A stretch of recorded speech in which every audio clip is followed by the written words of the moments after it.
साल से कोई लग रहा है, कोई 35 साल से लग रहा है, और लगे ही हुए हैं, अपना अपना पूरा जीवन ही इसी काम में लगा दिया है। तो वहीं से प्रेरणा लेकर के कुछ साथियों ने काम शुरू किया है। तो जो अभी तक हुआ है जनता सरकार मोर्चा शब्द के साथ में, या उससे पहले या उसके बाद अब क्या प्लान है, वो मैं आपके सामने रखूँगा। उसमें जो चीज़ आप ऐड करना चाहेंगे, जैसा भी आप लोग उसको एडिट मॉडिफाई जिस तरह से करना चाहेंगे वो आप कर सकते हैं। लेकिन मैं ग्राउंड रियलिटी और जो फेस है, जो हम करते हैं, फेस करते हैं जो चैलेंजेस, वो आपको बता देता हूँ। 2016 में मैं पहली बार गांव में उतरा था और एक विजन लेकर के उतरा था कि हम गांव में एक ऐसा एजुकेशन सिस्टम खड़ा करेंगे जिसमें हर बच्चे को रोजगार होगा, हम बच्चे की स्किल कैसे पता लगानी है, उसके ऊपर काम कैसे करना है, उसके लिए क्या क्या रिसोर्सेज चाहिए, वो सारा आइडिया अपने पास था। लोगों को बताया करते थे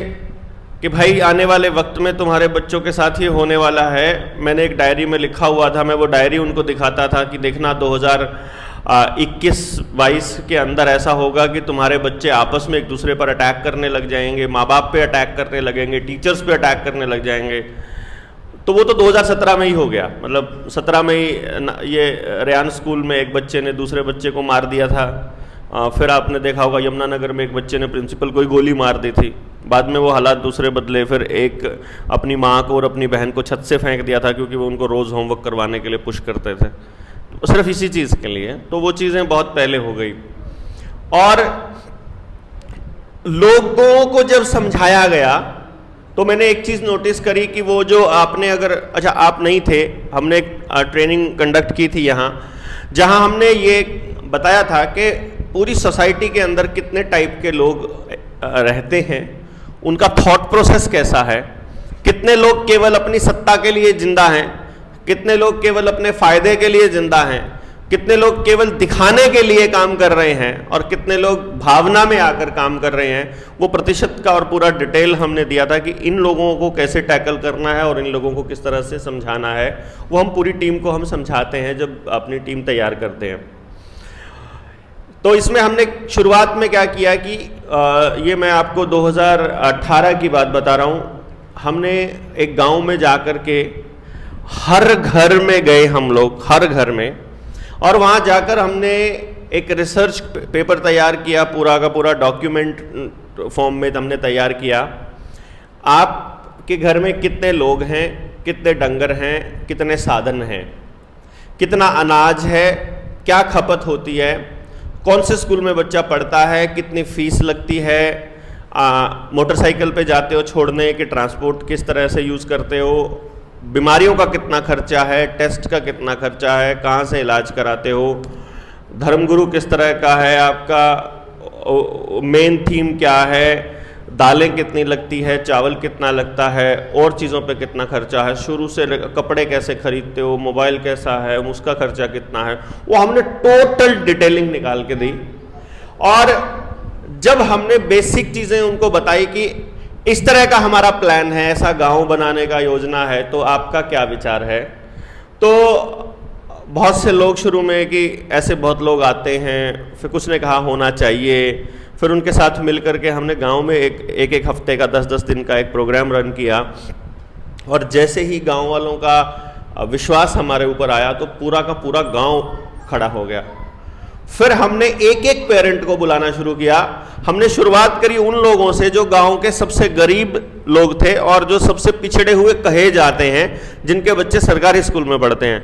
तो सरकारी स्कूल से ही शुरुआत की थी। और जब हम एक एक पेरेंट को बुला करके जब हमारी टीम ने उनके साथ वार्ता करनी शुरू की, ऐसे 20-20 की टीम हमने बना दी, तो एक ही टाइम में 20 पेरेंट मिलते होते थे। मैंने एक पेरेंट ऐसा नहीं देखा या एक भी आदमी ऐसा नहीं देखा जो उस मिशन में साथ आना नहीं चाहता, लेकिन वो साथ आ नहीं पाए क्योंकि कुछ तकनीकी कारण, मुझे नौकरी करनी है, मुझे खेत में काम करना पड़ता है, मैं गरीब आदमी हूँ, मेरा घर कौन चलाएगा, and so on. Okay, level 2-3 पे पहुँच के लॉकडाउन लग गया और हमें इरादा आया कि ऐसा करते हैं कि अब इस कॉन्शियसनेस को पूरे हरियाणा के अंदर हम फैलाना शुरू करते हैं। लॉकडाउन में विरोध करना शुरू किया, उसके बाद जेल हुई, जेल के बाद लोगों के अंदर जो क्रेडिबिलिटी का जो लेवल था वो थोड़ा बढ़ गया, मतलब हमको जो लोग जितना भरोसे से देखते थे उससे बढ़ गया वो, क्योंकि उनका ये कहना था कि हमारे पास जितने लोग आज तक आए शहर से, जितने भी लोग आए, चाहे वो MLM कंपनी के नाम से आए, चाहे वो लाइफ इंश्योरेंस कंपनी वाले आए, चाहे वो पेस्टिसाइड बेचने वाली कंपनी के लोग आए, यूनिवर्सिटी के लोग आए, एग्रीकल्चर के नाम पर, पशुधन के नाम पर हमको समझाने के लिए आए, या फिर राजनीति करने के लिए लोग आए, जितनी सामाजिक संस्थाओं के लोग आए, सबने हमको धोखा दिया है। तो हर सामाजिक कार्यकर्ता धोखा देता है, हमारे दिमाग में एक ऐसी इमेज बनी हुई है। बाद में वो साथ आने लगे तो हमने एक मोर्चा बनाया जिसका नाम रखा जनता सरकार मोर्चा,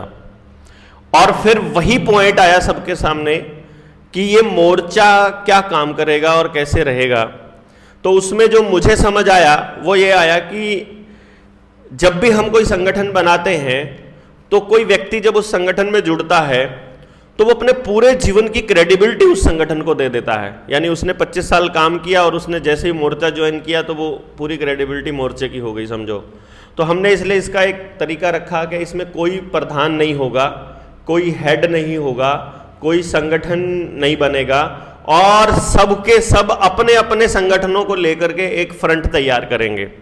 मतलब उनका कोई ऐसा नहीं है, और जो लीडरशिप का जो पैटर्न होगा वो नेचुरल इवोल्यूशन ऑफ लीडरशिप होगा। यानी जैसे 15 लोग अगर काम कर रहे हैं तो जैसे ही हमको मालूम पड़ा कि ये बंदा बोलने में बढ़िया है तो जब बोलने की बारी आएगी तो ये बोलेगा, ये लिख रहा ज़्यादा अच्छा है तो लिखने की बारी आएगी तो ये लीड करेगा, और जब मतलब लिटरेचर का काम है तो कौन ज़्यादा बढ़िया करेगा, या फिर प्रैक्टिकल काम है तो कौन। और इस तरह से इस मोर्चे ने डेवलप होना शुरू किया और आगे लोगों के बीच जाना शुरू किया। मेरे ख्याल से हम लगभग पूरे हरियाणा में जा चुके हैं, ऐसा कोई इलाका नहीं है, और वहाँ से लोग हमारे साथ आना शुरू हुए कि अब हमें करना क्या है। तो हमने कहा कि सबसे पहले आपको ट्रेंड होना पड़ेगा, बिना ट्रेनिंग के, बिना तरीका समझे, बिना प्रॉब्लम समझे। गांव में जब जाते थे शुरू शुरू में हम पूरी प्रॉब्लम बताते थे न्यू वर्ल्ड ऑर्डर की, तो हम टेस्टिंग किया करते थे कि सीधा बताने में इनको कैसा लगता है, थोड़ा सा बीच की बात करने में कैसा लगता है, और थोड़ी सोफिस्टिकेटेड से तरीके में जब हम बातें, जैसे शेट्टी साहब जिस तरह से बताते हैं, हम अगर वैसे बताते हैं तो कैसा लगता है। तो हमने देखा कि सीधा बताने में, जब हम सीधा बताते हैं तो वो एकदम से मतलब डरते हैं, और फिर ये कहते हैं कि बताओ क्या करना है, और फिर वो तैयार हो जाते हैं। फिर हम उनको समझाते हैं कि देखो, भावना में आकर के हम केवल व्यवस्था को गिरा सकते हैं, व्यवस्था बनाना इट्स अ टिपिकल जॉब। तो क्योंकि आपको व्यवस्था बनाने पर या फिर जो ऑलरेडी मौजूद व्यवस्था है उसी को खड़ा करने पर काम करना है, तो आप भावना में आकर काम नहीं कर सकते। तो जस्ट आपको पूरी अंडरस्टैंडिंग लेनी पड़ेगी पहले, और पूरी अंडरस्टैंडिंग लेकर के काम करना पड़ेगा। तो आप अपने बीच में से वो लोग हमारे पास भेजिए जो सबसे पहले लीडरशिप के लिए आगे आ सकते हैं। तो हमने लीडरशिप प्रोग्राम को ट्रेनिंग देना शुरू किया। लीडरशिप प्रोग्राम में, उस प्रोग्राम में 16 सितंबर 2022 में हमने शुरुआत किया था, और अभी 16 सितंबर आया नहीं है, 1 साल अभी होने वाला है। हम 7 ट्रेनिंग्स जो हैं वो जनता सरकार मोर्चा के बैनर के नीचे कर चुके हैं, जिसमें किसी भी ट्रेनिंग में 150 से कम लोग नहीं हैं। यानी लगभग 1200 के करीब हम साथियों को ट्रेनिंग दे चुके हैं लेवल 1 की, जिसमें लेवल 1 में हम क्या करते हैं 3 दिन की पूरी व्यवस्था के अंदर की खामियां, उनकी स्थिति, और अब हमको क्या करना है वाले पॉइंट पे हम वहां छोड़ देते हैं। और उनमें से फिर जो लोग तैयार होते हैं, अभी पिछले 10 तारीख से 16 तारीख तक हमने लेवल 2 की ट्रेनिंग यहाँ पर की है, जिसमें लीडरशिप को इवोल्यूशन का एक मौका देते हैं कि आपको टीम बिल्डिंग करके, टीम बिल्डिंग में फिर आपको लीडरशिप कैसे उभारनी है। तो एक लीडर्स की एक पूरा जखीरा हम लोग तैयार कर रहे हैं, जिसमें पर्पज़ ये है कि एक लेयर बने जिसके अंदर हम लोग आने वाले टाइम में जब लड़ाई लड़ें। टारगेट ये है अभी हमारा जो मुद्दा है कि 7000 गांव हैं हरियाणा में, यानी लगभग 6800 के करीब है, हम 7000 काउंट करके चल रहे हैं। तो हमारा टारगेट है कि अगर हम लोग 100 साथी तैयार करते हैं जो कि हम ऑलरेडी कर चुके हैं, लेकिन क्योंकि 100 हरियाणा से नहीं है, बाहर से हैं, तो वो अपने अपने एरिया में काम कर रहे हैं। तो जिस दिन हरियाणा के 100 लीडर्स तैयार हम कर देते हैं, जो कि मुझे लगता है अगले 15 से 20 दिन में हम लोग उनका बोलने वाला उस प्रोसेस में काम कर देंगे, तो 70 गांव एक जने के हिस्से में आते हैं और एक व्यक्ति मतलब 70 गांव मतलब एक जने के आते हैं, एक जना मतलब एक टीम के हिस्से में आते हैं, जो 4 लोग अपने साथ में लेके घूम सकता है। और यदि वो रोज के 3 गांव निपटाता है तो आप ये समझ सकते हैं कि 20 से 25 दिन में हम पूरे हरियाणा के हर गांव के अंदर अपना उपस्थिति और अपना विजन दे सकते हैं। लगभग हर गांव हमारी पूरे के पूरे मोर्चे की कार्यशैली को समझता है। जहां भी हम जा रहे हैं वहां 300 से 400 से 500 से रेंज में लोग हमारे टीम को सुनने के लिए आ रहे हैं और वो दिलो जान से खड़े होकर के तैयार हैं कि आप एक बार बिगुल बजा दीजिए, जो आप करना चाहते हैं हम लोग उसके साथ में है। इसकी टेस्टिंग करने के लिए हमने अपने कार्यकर्ताओं की 2-3 बड़ी बड़ी मीटिंग्स बुलाई हैं। अभी 23 मार्च को हमने गोहाना में एक मीटिंग बुलाई थी, तो लगभग 7,000 लोग वहाँ हुए थे इकट्ठे। और फिर हमने वहाँ से एक हुसैनीवाला में एक बड़ा प्रोग्राम दिया था, जिसको अगर आपने ध्यान हो तो हुसैनीवाला जो बॉर्डर है वहाँ घी की जोत जलाई थी हमने शहीदों के स्मारक के ऊपर, जहाँ उनका शहीदी स्मारक है। एलपीजी की गैस जल रही थी, उस गैस की जगह हमने घी की जोत जलाई, जो कि परमानेंट हर घर से 2-2 चम्मच घी लिया था हमने गांव से जा करके कि आपको सिर्फ 2 चम्मच घी देना है, सिर्फ 2 चम्मच घी, इससे फालतू नहीं। तो वो 2 चम्मच घी करके 12 क्विंटल घी हमने प्रशासन को समाया है, जो कि अब हम हर साल इकट्ठा करके लोगों को जोड़ करके, ताकि वो भावनाओं में भी लोग जुड़े रहें और उस मिशन के साथ भी जेएसएम के साथ रहें। आज के टाइम पर हम लोग इस पोजीशन पर हैं कि हमने एक तरह से ऐलान कर दिया है अपनी टीम के अंदर कि 19 नवंबर को हम लोग करीब 1 लाख लोग करनाल के अंदर इकट्ठा कर देंगे। मतलब हमने टारगेट 1 लाख का रखा है। उनमें से लगभग 15,000 लोग ऐसे होंगे जो बाई नेम बाई फेस जो मिल चुके हैं हमारी टीम से। मतलब ऑलरेडी हमारे पास इतना डेटाबेस तैयार है, इतने लोग हैं जिनसे हम पर्सनली मिल चुके हैं और जो हमको कंसेंट दे चुके हैं कि अब आप आगे बढ़िए, आप सिर्फ इशारा कीजिए कि आपको करना क्या है। ये वो लोग हैं जो मतलब एज ए पब्लिक भी आपके साथ आने को तैयार हैं, एज ए लीडर्स भी आपके साथ तैयार हैं। इनमें से बहुत से लोग तैयार हैं, सिर्फ उनको उम्मीद है कि उनको सिर्फ वो इंतजार कर रहे हैं कि कोई ग्रुप आए, आकर के ऐलान करे, आकर के कुछ बोले और कंक्रीट सोल्यूशन दे। 19 नवंबर हमने ये सोच करके तय किया है बेसिकली, क्योंकि यहाँ इस प्रोग्राम से पहले ही ये सारी चीज़ें तय हो चुकी थी, तो जैसा भी इस प्रोग्राम में तय होगा तो उसके लिए वो एडिटेबल भी है। वो इसलिए तय किया था क्योंकि 26 नवंबर को किसानों का जत्था चलने वाला है दोबारा से आंदोलन करने के लिए, जो कि पूरी संभावना है कि किसान दोबारा से अपने किसान आंदोलन के 2 साल पूरा होने के उपलक्ष्य में कोई बड़ी डिमांड रखें, और वो मुझे लगता है एमएसपी से ऊपर दूसरी डिमांड नहीं रखेंगे। और जो ऊर्जा जो लोगों में है भरी हुई इस टाइम पे, जो गुस्सा है, उसके लिए वो सिर्फ एक एग्जॉस्ट वॉल का काम करेगा आंदोलन, और फिर से वो सारी ऊर्जा लग करके फिर वो नकारात्मकता फिर से आ जाएगी। तो उससे पहले हम लोग अगर खड़े होकर के सरकार के सामने कोई ऐसा विकल्प रखते हैं, ऐसा कोई एक स्टेशन बना देते हैं, जिसकी बात अभी अभी कर रहे थे, जैसे कि एक डेडिकेटेड सेक्रेटरिएट अगर बनाना है, तो मैं समझता हूं कि जिस तरह से किसान आंदोलन में एक मैंने ऑफर रखी थी वहां सारे किसान नेताओं के सामने जब आंदोलन चल रहा था, कि हम लोग इस जगह को एक ट्रेनिंग सेंटर में तब्दील कर सकते हैं। हम तो गांव में रोज रोज नहीं जा सकते, हर गांव के अंदर बहुत ऊर्जा लगती है। जहां इतने सारे लोग बैठे हुए हैं, ऑलरेडी एक बड़ा वाटरप्रूफ टेंट लगा करके अगर 1000 लोगों को डायरेक्ट रोज की रोज ट्रेनिंग देने का काम अगर मोर्चे के अंदर चलता रहे वहीं पर किसान आंदोलन के दौरान ही, तो गांव रोज के अपने एक बंदे को भी रोज भेजते हैं और 3500 गाँव का या 2000 गाँव की ड्यूटी लगती है। तो आप देखिएगा कि हर गाँव के अंदर इतने बड़ा ऊर्जा का लेवल होगा जो कि पूरे के पूरे उस सिस्टम को बदल के रख देगा। रही बात कि इस भीड़ से, इस लोगों से इकट्ठा करने से क्या होगा कि हम लोग ध्वस्त तो कर देंगे सिस्टम को, यानी सरकार गिराने का काम तो भीड़ कर देती है,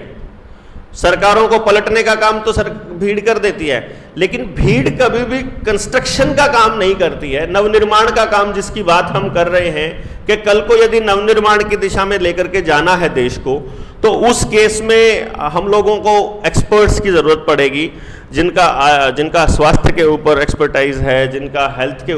जिनका एजुकेशन पर है, जिनका रोजगार के पॉइंट पे है, जिनका करेंसी के बिंदु पर है। इस पे हमने लगातार टीमें बनानी शुरुआत की कि अपनी अपनी टीम को लीड करेंगे और कंस्ट्रक्शन में जो इरादा है कि आप कैसा हेल्थ सिस्टम देखना चाहते हैं, तो 4500 का गांव जब हम देखते हैं तो उस 4500 के गांव को संभालने के लिए 20 एक टीचर्स की ज़रूरत है, 2 हेल्थ के एक्सपर्ट्स बहुत होंगे, 5 न्याय के एक्सपर्ट्स बहुत होंगे, यानी जो जो बिंदु हमारे जीवन जीने के हैं, और उनको तैयार करने का काम ऑलरेडी पैरेलल में हमारी टीमें जो है वो कर रही हैं। और जिस तरह से हम लोग इकट्ठे हो रहे हैं, जिस तरह से समाज के सारे प्रबुद्ध लोग इसके ऊपर काम भी कर रहे हैं, तो डेटा कैसे इकट्ठा होगा, डेटा किस तरह से मैनेज होगा, फिर उन लोगों तक इन्फॉर्मेशन कैसे जाएगी, फिर उन लोगों को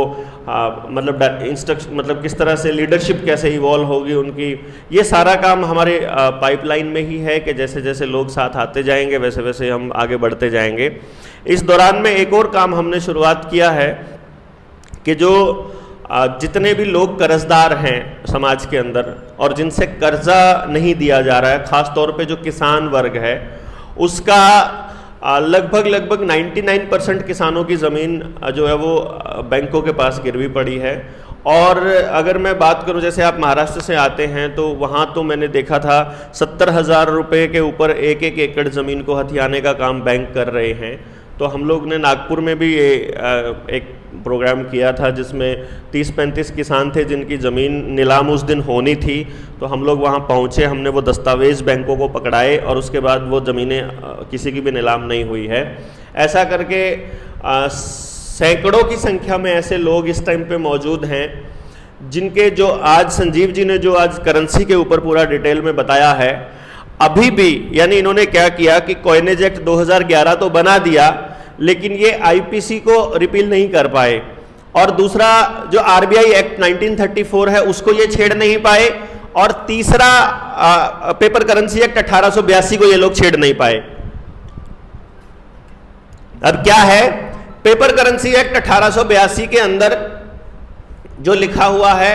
और जो आईपीसी की धारा 489 की क ख ग घ के पार्ट में लिखा हुआ है, उसमें यह लिखा हुआ है, और आरबीआई एक्ट 1934 में कि आरबीआई बाध्य है आपके करेंसी नोट के बदले रुपया देने के। अगर वो नहीं देता है पैसा, आपको रुपया नहीं देता है, तो उसको 420 के अंदर जेल होगी, उसके ऊपर 420 के अंतर्गत धारा के अंतर्गत उनके ऊपर जुर्माना होगा। और फर्जी करेंसी में लेन देन जो है वो एक फ्रॉड है, वो एक नॉन बेलेबल मतलब एक्ट है, और उसके अंदर आजीवन कारावास तक की सजा है, 8 साल से लेके और आजीवन कारावास तक की। और उसमें जो ये कागज का नोट हमारे पास जेब में रहता है, इस नोट की मैंने एक ग्रुप के अंदर फोटो डाली थी, जिस वक्त संजीव भाई बोल रहे थे तो मैंने अपने ग्रुप में, जो यहाँ का ग्रुप है, उसमें मैंने एक फोटो डाली थी जो 1968 से पहले का नोट है, जिसके ऊपर ये लिखा हुआ है, I promise to pay the bearer on demand the sum of rupees this at any office of issue. यानी कि वो जो वचन खंड है वो बदला हुआ है गवर्नर का इस नए वाले नोट के अंदर। ये नया नोट एक तरह से फर्जी है। हम जब बैंक को सिर्फ इतना लिखते हैं, हम बैंक को एक आवेदन लगाते हैं कि हमारे बंदे ने पैसा लिया था, आप ये मतलब मैंने पैसा लिया था, वो हम आवेदनकर्ता की तरफ से लगाते हैं, जैसे मैं लगाता हूँ कि मेरा 5 लाख रुपए का लोन है। अभी हमारे बीच में भी साथी है, सुनील है, उसका भी लोन लगा हुआ है। हमने एक्सपेरिमेंट कई सारे प्रैक्टिकल कर चुके थे कि 5 लाख का लोन लिया था, आपने हमको पहली बात 5 लाख रुपए दिए ही नहीं, आपने सिर्फ अकाउंट में एक डिजिट ट्रांसफर किया था, रुपए नहीं दिए। फिर भी आपका जो 5 लाख रुपया है, इसमें जितना गोल्ड आता है, मेरे भारत के वैध रुपए में 105 रुपए में उतना ही गोल्ड आता है, जो मेरा पेपर करेंसी एक्ट 1882 बोलता है कि 1 रुपया बराबर है 777 मिलीग्राम सोना। इतना सोना के बराबर है, जो कि लगभग 4800 रुपए के बराबर है। मैं अपनी पूरी पेमेंट अदा करना चाहता हूं, लेकिन मेरे कुछ डाउट्स हैं, वो डाउट क्लियर होते ही मैं सारी पेमेंट अदा करने को तैयार हूं। आप मेरे ये डाउट्स क्लियर कर दिए कि बैंक ने मेरे साथ धोखा नहीं किया है। यदि बैंक ने धोखा किया है तो मैं बैंक के खिलाफ कार्रवाई करूंगा। अदरवाइज आप मेरा इतने रुपए का चेक है या जो मैंने इतना पे कर दिया है उसमें से मेरा इतना वैध रुपया काट के बाकी का मेरा वापस करो। और अगर पहली ही किस्त है जिसमें मैं आपके सामने नाम नहीं लूँगा जानबूझ के, ये जो साथी बैठे हुए हैं वीडियो में नाम की वजह से, ये साथी को हमने गाड़ी दिलवाई थी। अभी गाड़ी लेते ही हमने एक 10 लाख रुपए की गाड़ी ली और हमने बैंक को चिट्ठी लिख दी कि भाई आपने हमारे बंदे के साथ फ्रॉड कर दिया और हमको रुपया दिया नहीं। असली रुपया अगर देते तो तुम्हारी ये जो कीमत की गाड़ी है तो 200 सवा 200 रुपये में आती थी। तो तुमने जो हमारे साथ फ्रॉड किया है इसके बदले में हम तुम्हारे ऊपर FIR कर रहे हैं। कितने महीने हो गए हैं तुम्हारी गाड़ी को? 2 महीने हो चुके हैं। बैंक वालों के कोई फ़ोन वगैरह, कोई चिट्ठी, कुछ एक बार आया हुआ, सिर्फ पहली बार जब आया है हमारी चिट्ठी जाने के बाद, तो बैंक वाले जो जैसे लोगों को तंग परेशान करते हैं, ऐसे ही हम लगभग सैकड़ों की संख्या में किसान जिनके घर पे रोज़ ऐसी तैसी घर में हो रखी थी कि पुलिस वाले भी घर में आ रहे हैं, बैंक वाले भी आके परेशान कर रहे हैं, कह रहे हैं तुम्हारी ज़मीन कुड़ गई होगी, तुम्हारा ट्रैक्टर लेके जाएंगे। उन लोगों को सबको जैसे ही आवेदन लगाते हैं बिल्कुल बैंक वाले चुप हो जाते हैं, कुछ नहीं बोलते हैं, सांस भी नहीं निकालते हैं और सारी हवा टाइट। इस सिलसिले में हमने 3-4 प्रैक्टिकल किए। मतलब जिस दिन पोजेशन, दुकान की पोजेशन लेने के लिए बैंक वाले आ रहे थे, हमने टीम ने जाकर के जब उनको समझाया वो भाग गए। बराड़ा की बात है ये, अम्बाला में। फिर जुलाना के अंदर घर का पोजेशन लेने के लिए आ रहे थे, अपाहिज बच्चा था जिसकी माँ और वो थे, घर में कमाने वाला कोई नहीं था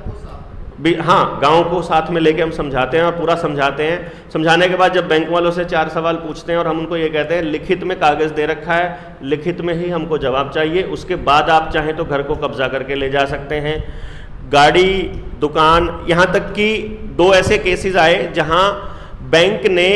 घर पर ताला लगाया हुआ था, घर के ऊपर ताला लगा के सील करके उसको काबू, मतलब पोजेशन लिया हुआ था। हमने जब चिट्ठी भेजी उनको और हमने भेजने के बाद हमने उनको वो दिया, वार्निंग दिया कि अगर आपने हमारे सवाल का जवाब महीने के अंदर अंदर नहीं दिया तो हम अपना घर खोल लेंगे, क्योंकि गलत आदमी के साथ में हम लोग नहीं अड़ेंगे, उनकी मतलब उनकी बात नहीं मानेंगे। तो बैंक को जो आवेदन गया उसके 3 महीने तक भी बैंक ने कोई जवाब नहीं दिया। तो हमने पंचायत करके उनको बताया कि ये दस्तावेज दिए हैं कि आप लोगों को सही लगता है। पंचायत ने हमको लिखित में वहाँ पर एक वो पूरा का पूरा एक तरह से ये समझो कि प्रस्ताव पास हुआ। उस प्रस्ताव पास करके हमने वो घर का ताला तोड़ा। उसको मैंने जानबूझ के वीडियो बनाई पुलिस को ये बताने के लिए कि मैंने तोड़ा है ये ताला, किसी और के ऊपर FIR नहीं होगी, जनता सरकार मोर्चा के ऊपर FIR होगी और उसमें भी देवेंद्र के ऊपर FIR होगी, ना मालिक करे ना कुछ, मैंने अंदर तोड़ा है तो आप मेरे खिलाफ करो। ना पुलिस वालों ने मेरे खिलाफ FIR करी। और मतलब मैं जान के कह रहा हूँ कि पुलिस वाले आ रहे हैं घर, उसके एक बार आए सिर्फ, उसके बाद मेरे से बात करा दी। मैंने कहा मैं देवेंद्र हूँ, मेरे नाम FIR है, मैंने आवेदन के उसमें किया और पंचायत के उस पर किया, तो FIR करो। FIR नहीं कर रहा है बैंक, कोई पुलिस वाला FIR ही नहीं कर रहा है। हम ट्रैक्टर ले गए थे, दो किसानों के ट्रैक्टर ले गए थे बैंक वाले, तो अपना सुशील भाई हैं झीन से, उन्होंने पंचायत करके दोनों ट्रैक्टर वापस दिलवाए। वापस दिलवाने के बाद में आवेदन लगवाने के बाद फिर बैंक वालों से ही जो बकाया राशि है, यानी कि 2,70,000 70 × 4 2,80,000 रुपये का बकाया पड़ा था, वो सारा का सारा जो उठा के ले गए थे उन्हीं के ऊपर फाइन लगा करके फिर ट्रैक्टर वापस दिलवाया। और ये ऐलान किया यहाँ पर कि किसी भी यार्ड में, जो इनका यार्ड है जिसमें वो लेके जाते हैं गाड़ियाँ, कोई भी किसान का ट्रैक्टर, किसान का साधन नहीं जाएगा, किसी भी किसान का साधन नहीं जाएगा। इसके बाद पलवल के अंदर लोगों का सामान उठा रहे थे, यानी कि सामान घर से लाद रहे थे, जो सामान की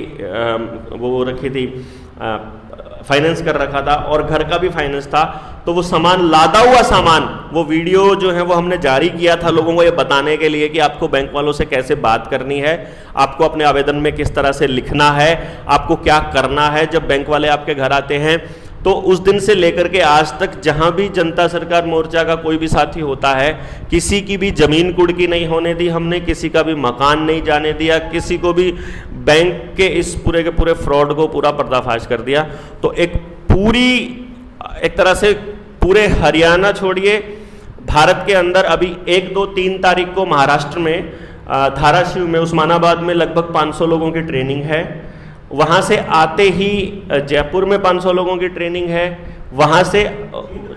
उसके बाद जैसे जयपुर से ख़त्म होते ही अगले हफ्ते में 3 दिन की ट्रेनिंग जींद में है लगभग 300 लोगों की।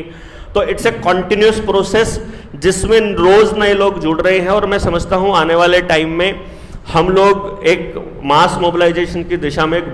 एक बड़ी क्रांति के लिए लोग बाग केवल एक इशारे का इंतज़ार कर रहे हैं। हम लोग इसलिए नहीं कर रहे कोई बड़ा ऐलान कि हम चाह रहे हैं कि सरकार ही हमको छेड़े, मतलब हम लोग जानबूझ के सरकार के लोगों से पंगा लेते रहते हैं प्लानिंग के तहत कि एक बार वो छेड़ दे, उसके बाद बाकी लोगों को इंस्ट्रक्शन ऑलरेडी दे रखी है कि तुमने क्या करना है, अगर जेल जाते हैं तो क्या करना है, मारपिटाई होती है तो क्या करना है, इंटरनेट बंद होता है तो क्या करना है, आपका फेसबुक बंद होता है तो क्या करना है, वो सारा का सारा ट्रेनिंग का एक हिस्सा रहता है कॉन्टिन्यूसली। पुलिस के साथ कैसे डील करना है, वकीलों से कैसे, नेता से कैसे, ब्यूरोक्रेट से कैसे, मीडिया से कैसे, इस पूरी की पूरी के अंदर हम लोग पूरी टीम की ट्रेनिंग कॉन्टिन्यूसली जारी रहती है। और इस पूरी ट्रेनिंग के अंदर लोग बाग बहुत खुल करके पार्टिसिपेट कर रहे हैं। हमारे पास अगले 3 महीने का शेड्यूल पैक्ड है, जो हमारे पास प्रोग्राम्स हैं। 3 महीने का समय नहीं है, मतलब बैक टू बैक 24 के 24 घंटे हम लोगों को इन प्रोग्राम्स में कॉन्टिन्यूसली रहना पड़ रहा है। तो आप केवल इशारा कीजिए, आप केवल बताइए, लोग ऑलरेडी सब कुछ मतलब ध्वस्त करने के लिए भी तैयार हैं और नवनिर्माण के लिए भी तैयार हैं। हमारा जो फोकस है वो बनाने पर है, और मुझे ऐसा लगता है जब हम गांव में जाते हैं, व्यवस्थाएं पहले से सब कुछ है, पूरी की पूरी पीढ़ी की नसों में है, हमारे डीएनए में है, हमारे पुरखों ने जिसको हम विरासत बना करके संस्कृति के अंदर ढाल करके हम लोगों को पूरा एक तरह से समझो हमारा लाइफस्टाइल का हिस्सा है वो व्यवस्था जिसकी हम बात कर रहे हैं, जिसको हम ये कह रहे हैं कि ऐसा होना चाहिए, वो पहले से ही था। तो यदि हम थोड़ा सा उनको अपने ऊपर गर्व करना सिखा दें, हम उनको बता दें कि जो तुम सोच रहे हो वो गलत नहीं है, फटे हाल रहना, एक कुर्ते पजामे में रहना कोई गलत बात नहीं होती, ब्रांड का मतलब अच्छा नहीं होता, और असली चीज़ इंसानियत है, असली चीज़ जीव कल्याण है, असली चीज़ धरती माता है, असली चीज़ प्रकृति है, असली चीज़ ये है जो तुम कर रहे हो। और जब हम उसको उस बात का एहसास दिलाते हैं तो उनको रियलाइज़ होता है कि हमने गलतियां कर दी अपने बच्चों को ये कह करके कि ज़मीन में कुछ नहीं रखा। जब उनको ये पता लगता है कि ज़मीन में सब कुछ रखा है, अगर सब कुछ नहीं रखा होता तो बड़े बड़े उद्योगपतियों की नज़र इस ज़मीन पर नहीं होती। वो जिस तरह से पागल होकर के लगे हुए हैं, बिल्कुल हड़खाए बिल्ला बोलते हैं हम लोग के, बिल्कुल ये हो रहा है कि किसी भी कीमत पर उनको ज़मीन चाहिए। तो जब हम उसको पूरी के पूरा सिनेरियो क्लियर करते हैं तो लोग यकीन कर रहे हैं और वापस अपनी व्यवस्था बनाने की दिशा में आगे काम भी कर रहे हैं। बस